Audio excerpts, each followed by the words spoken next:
इसको अनचेक करके मैं यहाँ पर चूज़ कर रहा हूँ लार्ज कैप फंड्स को। तो जैसे कि आप राइट साइड पे देख सकते हैं, यहाँ पर हमारे पास सारे ही लार्ज कैप फंड्स आ गए हैं और बाय डिफॉल्ट यहाँ पर जो म्यूचुअल फंड्स हैं जो इनकी सॉर्टिंग लगी हुई है वो लगी हुई है AUM पे, यानी कि एसेट अंडर मैनेजमेंट, यानी कि फंड साइज पे। तो जो हाईएस्ट फंड साइज है वो है एक्सिस ब्लू चिप फंड का, उसके बाद आता है SBI ब्लू चिप फंड, मेरा asset large cap fund and so on. तो हमें यहाँ पर इसको AUM के जगह पे सॉर्ट करना है CAGR पे। तो पिछले 3 साल के CAGR के बेसिस पे हाईएस्ट CAGR किसका गया है, मैं अगर इस पर क्लिक करता हूँ तो ये डिसेंडिंग सॉर्ट पे यहाँ पे लग गया है।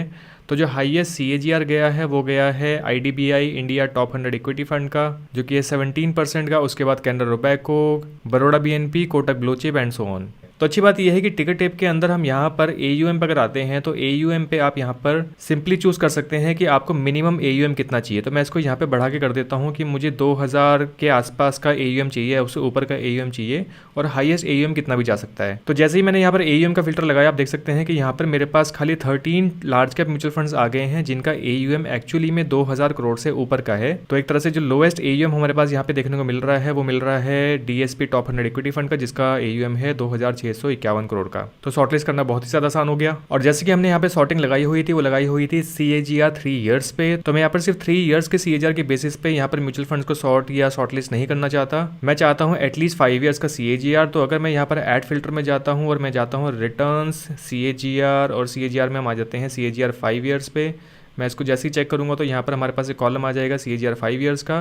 तो मैं CAGR 5 ईयर्स के बेसिस पे सॉर्ट करना चाहता हूँ, तो हमारे पास यहाँ पर आगे है 5 ईयर्स CAGR के बेसिस पे सॉर्टिंग। तो जैसे कि हम यहाँ पे देख सकते हैं, जो हाईएस्ट रिटर्न्स यहाँ पर अवेलेबल हैं वो हैं एक्सिस ब्लू चिप फंड के, जो कि हैं 15.39% के।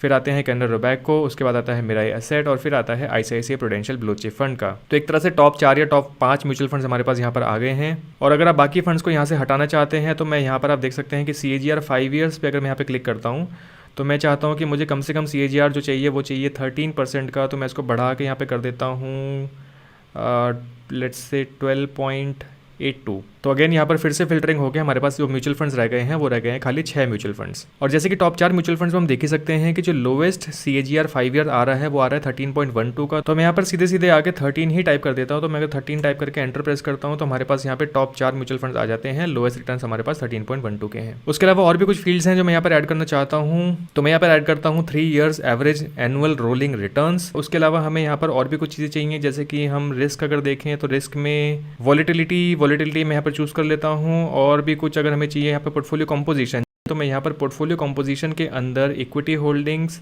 डेट होल्डिंग्स और लार्ज कैप और मिड कैप होल्डिंग्स और स्मॉल कैप होल्डिंग्स, मैं इन सभी चीज़ों को यहाँ पर ऐड करूँगा। उसके बाद मैं प्रेस कर दूंगा डन। तो मेरे ख्याल से मेरे पास वो सारे कॉलम्स यहाँ पर आ गए हैं जिनके बेसिस पे मैं इन 4 म्यूचुअल फंड्स में से 2 top large cap mutual funds को सॉर्ट या अपने लिए शॉर्टलिस्ट कर सकता हूँ। अब